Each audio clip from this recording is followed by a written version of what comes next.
रामायण गीता पर गिरिराज की सबसे बड़ी मांग। बिहार के स्कूलों में पढ़ाई जाए गीता। मैं कहता हूं कि आज स्कूलों में अगर संस्कार और संस्कृति देना है तो सनातन के धार्मिक ग्रंथ को उसमें डालना चाहिए, चाहे गीता हो, रामायण हो। गिरिराज सिंह के बयान पर सियासी घमासान।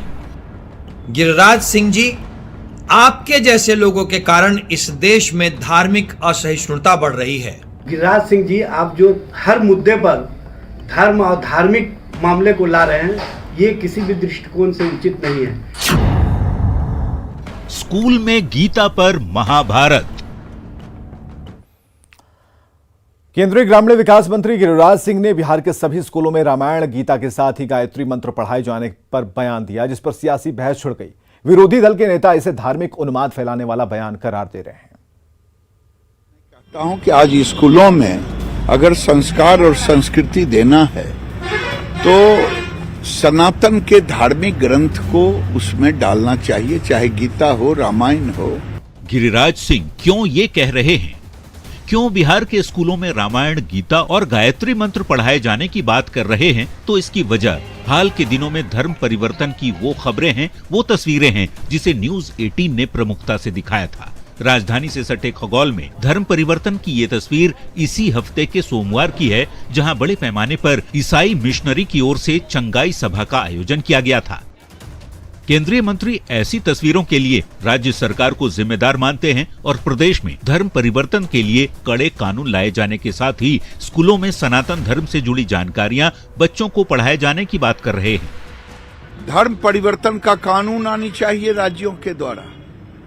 यहाँ हर जिले में धर्म परिवर्तन किया जा रहा है, ईसाई धर्म बन रहे हैं, मुस्लिम धर्म की वही स्थिति है। आज डे बाय डे देश के अंदर, बिहार के अंदर आज हिंदू लाचार होते दिख रहे हैं। इसलिए मैं कहता हूं कि आज स्कूलों में अगर संस्कार और संस्कृति देना है तो सनातन के धार्मिक ग्रंथ को उसमें डालना चाहिए, चाहे गीता हो, रामायण हो। गिरिराज सिंह के बयान के बाद सियासत बेहद गर्म है। सत्ताधारी पार्टियों ने एक सुर में गिरिराज के बयान को धार्मिक सद्भाव बिगाड़ने वाला बताया है। गिरिराज सिंह जी, आपके जैसे लोगों के कारण इस देश में धार्मिक असहिष्णुता बढ़ रही है। सच्चाई तो यह है कि इस देश में कट्टरता नहीं बढ़ रही, बल्कि धार्मिक असहिष्णुता बढ़ रही है। गिरिराज सिंह जी, आप जो हर मुद्दे पर धर्म और धार्मिक मामले को ला रहे हैं, ये किसी भी दृष्टिकोण से उचित नहीं है। भारत में जो आज व्यवस्था चल रही है, उस व्यवस्था पर अगर आपको विश्वास नहीं है तो आप केंद्रीय मंत्रिमंडल से क्यों नहीं इस्तीफा दे देते हैं? वो किसी का सम्मान नहीं कर सकते हैं, सिर्फ तनाव पैदा कर सकते हैं, माहौल खराब कर सकते हैं। भाजपा की राजनीतिक संस्कृति भी यही रही है। अगर इतनी ही हिम्मत है तो जिन प्रदेशों में भाजपा का शासन है वहां यह नियम कानून लागू करके दिखलाइए जरा। जाहिर तौर पर गिरिराज सिंह के बयान पर सियासत गर्म होना ही था। बिहार में आए दिन धर्म परिवर्तन की तस्वीरें आने के बाद बीजेपी ने सरकार के खिलाफ हमला बोला है, तो वहीं सत्ताधारी पार्टियां ऐसे बयानों के बहाने बीजेपी पर हमलावर हैं। न्यूज 18 के लिए पटना से रवि एस नारायण की रिपोर्ट। चलिए खबर के मायनों को समझिए। दरअसल गिरिराज सिंह ने बिहार सरकार से पहले धर्मांतरण पर रोक लगाने की मांग की, चूंकि बिहार में धर्म परिवर्तन की तस्वीरें बराबर आती है, ऐसी खबरें रोजाना आती हैं। सरकार पर कानून बनाकर इसे रोकने की मांग गिरिराज सिंह कर रहे हैं और गिरिराज सिंह अपने तर्क में सभी स्कूलों में गीता और रामायण पढ़ाए जाने की बात करते हैं। गीता के साथ ही रामायण और गायत्री मंत्र भी छात्रों को पढ़ाने की उन्होंने मांग की है। यहां समझने वाली बात यह है कि हाल ही में पटना के खगौल से धर्म परिवर्तन की तस्वीरें सामने आई थीं। गिरिराज सिंह ऐसी तस्वीरों को लेकर नीतीश सरकार पर हमलावर हैं। गिरिराज सिंह का कहना है कि स्कूलों में सनातन धर्म की शिक्षा मिलनी ही चाहिए। गिरिराज सिंह के बयान पर सियासी घमासान छिड़ गया है। महागठबंधन के नेता इसे धार्मिक विद्वेष फैलाने वाला बयान बता रहे हैं। आगे बढ़ते हैं। रोहतास के डिहरी से 3 तलाक का मामला सामने आया। तरन्नुम नाम की महिला को उसके पति यूसुफ ने फोन पर 3 तलाक दे दिया। तरन्नुम ने महिला थाने में आवेदन देकर न्याय की गुहार लगाई।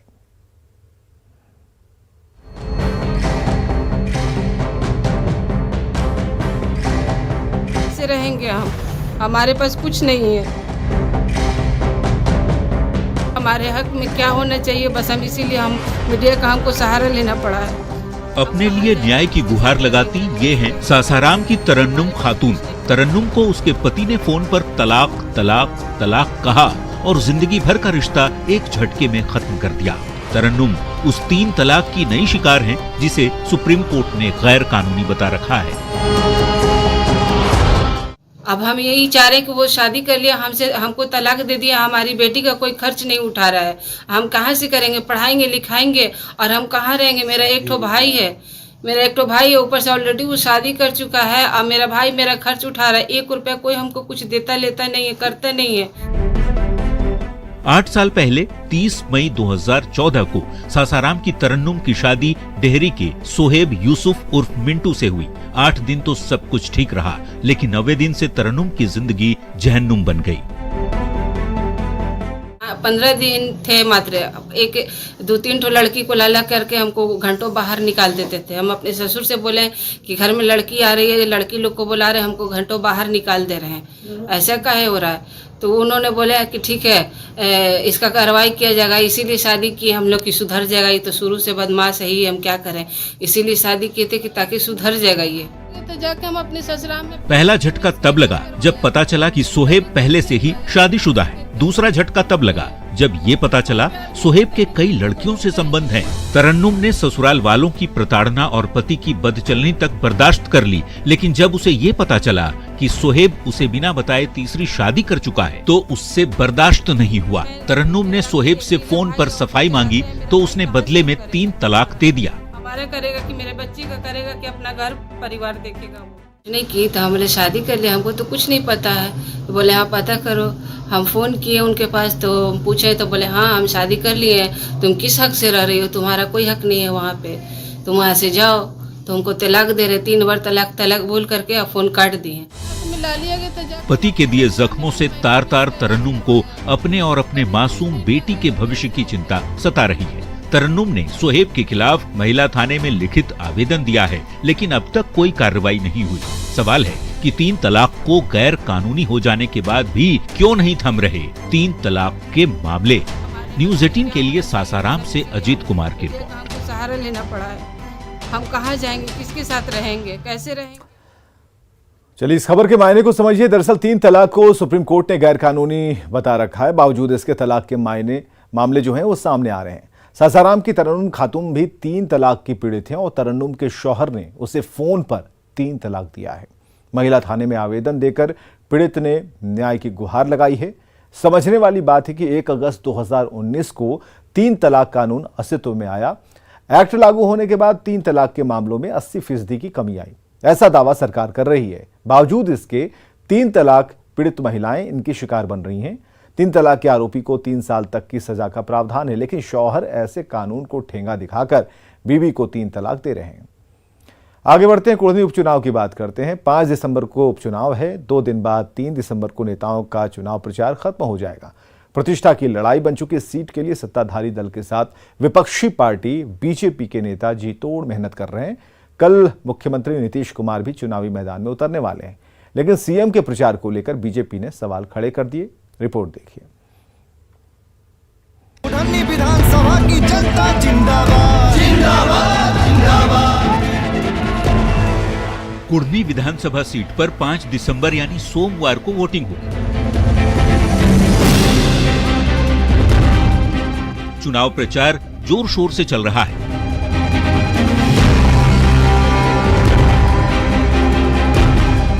महागठबंधन की ओर से जेडीयू उम्मीदवार मैदान में है, तो वहीं बीजेपी की प्रतिष्ठा भी दांव पर है। दोनों ही पक्ष की ओर से वोटर तक पहुंचने में कोई कोर कसर नहीं छोड़ी जा रही।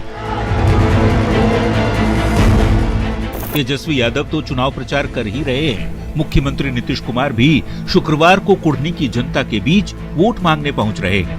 मुख्यमंत्री जी, उप मुख्यमंत्री जी दोनों कल कुढ़नी में संयुक्त रूप से चुनाव प्रचार करेंगे। हम भी उनके साथ उस सभा में रहेंगे।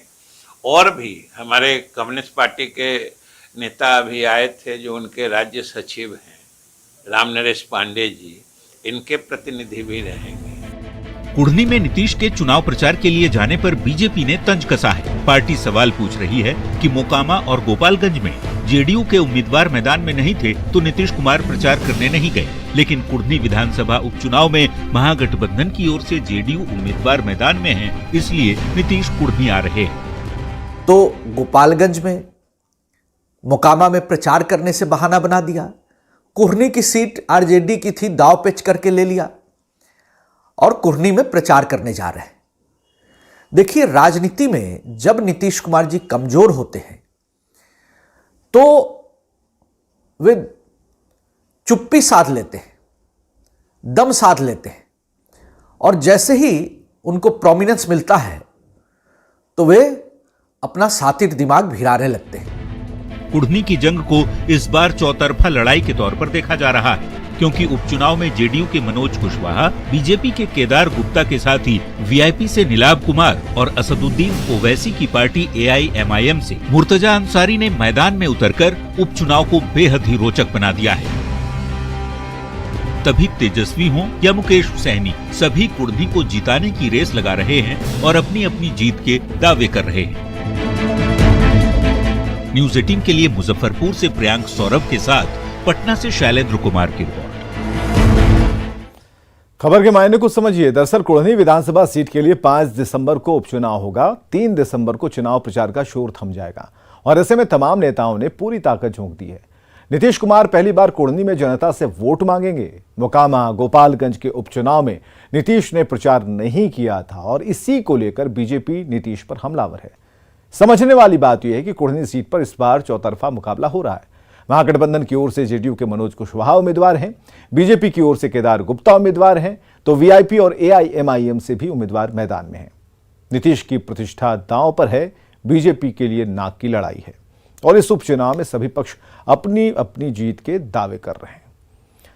आगे बढ़ते हैं। बिहार में नगर निकाय चुनाव की घोषणा होते ही सियासी संग्राम शुरू हो चुका है। सियासी दलों में लड़ाई अति पिछड़ों को लेकर है। बीजेपी आयोग और सरकार के फैसले पर सवाल उठा रही है, तो वहीं जेडीयू और आरजेडी की तरफ से नियमों का हवाला दिया जा रहा है।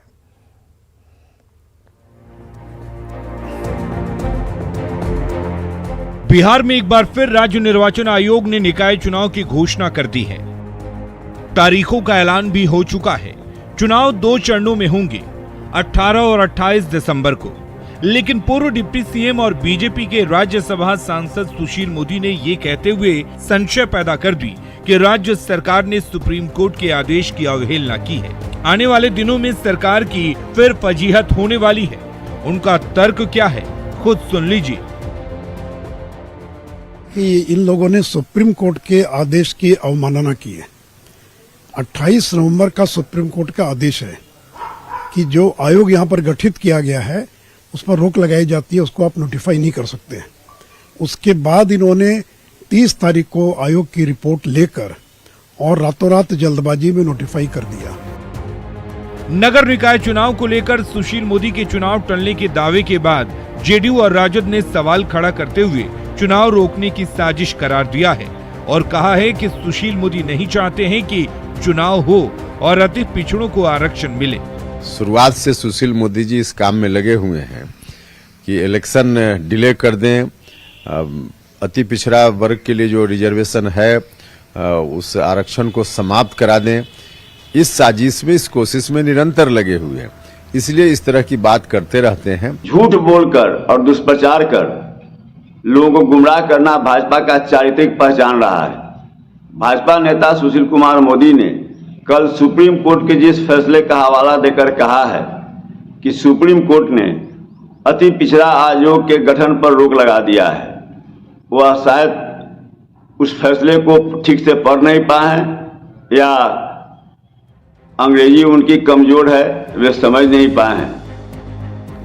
वहीं बीजेपी नेता और बिहार विधान परिषद में नेता प्रतिपक्ष सम्राट चौधरी ने कहा कि नीतीश कुमार अति पिछड़ा समाज के साथ मजाक कर रहे हैं।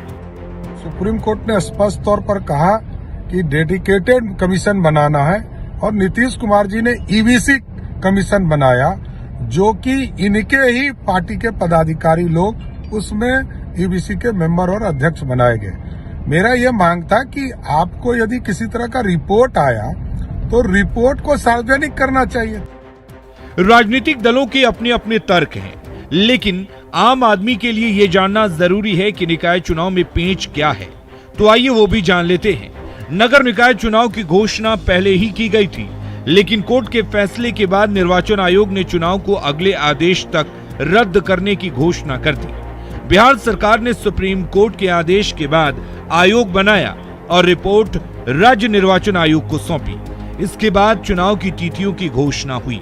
अब सरकार की तरफ से सौंपी गई रिपोर्ट पर सवाल खड़ा किया जा रहा है और नए लोगों को चुनाव नहीं लड़ने के बजाय पुराने नामांकन करने वाले लोगों को ही चुनाव लड़ने की अनुमति देने पर सवाल खड़ा किया जा रहा है। न्यूज़ 18 के लिए पटना से रवि एस नारायण और शैलेंद्र के साथ ब्यूरो रिपोर्ट।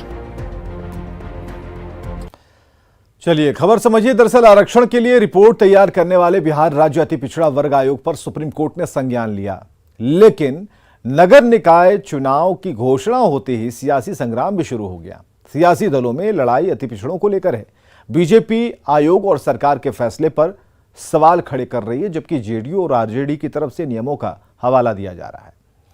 समझने वाली बात है कि पटना हाईकोर्ट भी निकाय चुनाव में आरक्षण के मुद्दे पर बिहार सरकार को लताड़ लगा चुका है।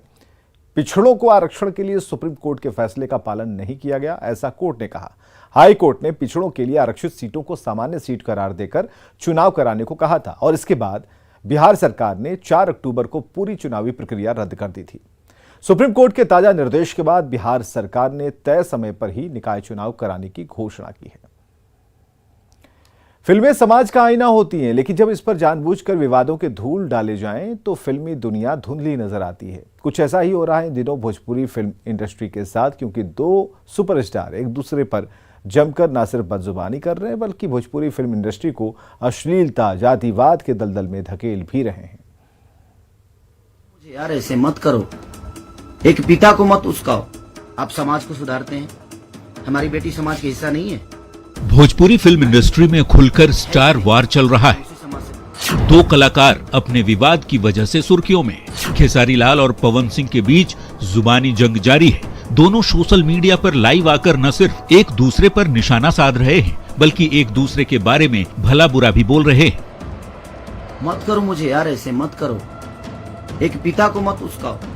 अक्सर विवादों में रहने वाले भोजपुरी सुपरस्टार खेसारी लाल यादव से जुड़ा ताजा मामला उनकी बेटी से जुड़ गया है। क्या है विवाद की जड़, उसे भी समझ लीजिए। दरअसल मामला लाइव शो में थप्पड़ मारने से जुड़ा है। खेसारी लाल के एक दोस्त ने एक लड़के को थप्पड़ मारा। घटना से राजपूत समाज गुस्से में। घटना के बाद एक अश्लील गाना सामने आया। गाने में खेसारी लाल की बेटी के फोटो से छेड़छाड़ किया गया। इसी को लेकर खेसारी लाल यादव का दर्द छलक पड़ा। बात बेटी तक आई तो सोशल मीडिया पर आकर उन्होंने ऐसे कलाकारों को भोजपुरी फिल्म इंडस्ट्री छोड़ने की बात कह डाली। कुछ दिन पहले मेरे अपनों ने किसी को लाइव में थप्पड़ मार दिया था। उसके लिए पूरे राजपूत समाज को ये लगा था कि पूरे राजपूत समाज को थप्पड़ मारा गया है।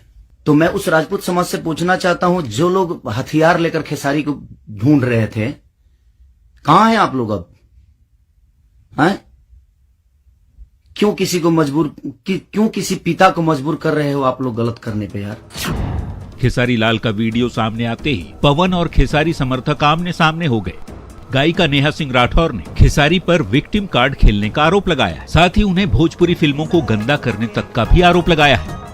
बाद में जब चीजें बड़ी और आगे बढ़ जाती हैं तो हे मेरे साथ तो ये हो गया, मेरे साथ तो वो हो गया। असली जिम्मेदार आप लड़कियां हैं कि एक फलाना समाज, एक ढिमकाना समाज। अरे आपको भी पता है, आप ही लोगों ने गंद मचाना शुरू किया, ईरान बबुआन में पूरी भोजपुरी को बांट दिया और इसके बाद रोना रोने चले आते हैं। भोजपुरी फिल्म इंडस्ट्री में जिस तरह से स्टार वॉर की आड़ में शब्दों की मर्यादा को ताक पर रखा जा रहा है, फिल्मों में अश्लीलता परोसकर उनका समर्थन कर जातिवाद और क्षेत्रवाद को बढ़ावा दिया जा रहा है, तो कई गंभीर सवाल भी खड़े हो रहे हैं। मसलन भोजपुरी फिल्मों में अश्लीलता का जहर किसने घोला? भोजपुरी फिल्म इंडस्ट्री में जातिवाद का जहर क्यों घुला? जात पात की लड़ाई गाली गलौज तक क्यों आई? क्या पवन खेसारी भोजपुरी को बर्बाद कर रहे हैं? सवाल कई हैं जिसे भोजपुरी फिल्म से जुड़े लोगों को देना ही होगा, क्योंकि ये पब्लिक प्लेटफॉर्म है, किसी निजी बहस का अड्डा नहीं। Bureau report, news 18। Bhojpuri film industry में घमासान क्यों है, इसे समझिए। दरअसल भोजपुरी फिल्म इंडस्ट्री में इन दिनों खुलकर स्टार वार चल रहा है। खेसारी लाल यादव और पवन सिंह के बीच जंग जारी है। दोनों सोशल मीडिया पर लाइव आकर एक दूसरे पर निशाना साध रहे हैं। एक दूसरे के बारे में दोनों काफी बुरा भला भी बोल रहे हैं। दोनों के समर्थक भी आमने सामने हैं, बदजुबानी कर रहे हैं।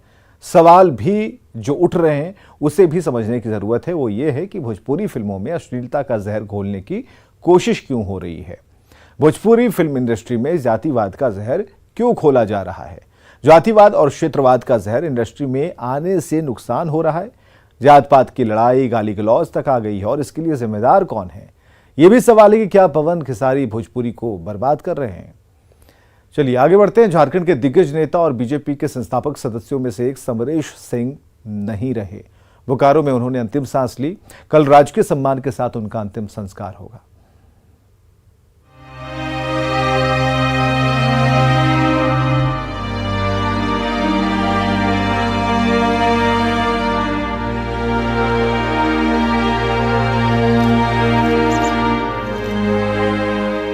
झारखंड के दिग्गज जन नेता और बोकारो के सच्चे सपूत समरेश सिंह नहीं रहे। सेक्टर 4 के आवास में सुबह 7 बजे उन्होंने अंतिम सांस ली। रांची के मेदांता अस्पताल में लंबे इलाज के दौरान वो स्वस्थ हो गए थे। वहां से एक दिन पहले ही उन्हें बोकारो लाया गया था, पर अचानक तबीयत बिगड़ी और उनकी मौत हो गई। जैसे ही ये खबर फैली, राजनीतिक गलियारों में शोक की लहर फैल गई। समरेश दा के अंतिम दर्शन के लिए नेताओं का तांता लग गया। तो मैं कह सकता हूं कि इस प्रकार की जो क्रांतिकारी और हिम्मत वाले जिसको बोलते हैं नेता बिरले ही होते हैं। ये व्यक्तित्व के वो धनी रहे। एक समय था जब ये भाषण करते थे तो दहाड़ते थे और हम सब तो इन्हीं के शिष्य रहे हैं। खबरें लगातार जारी हैं, बने रहिए हमारे साथ।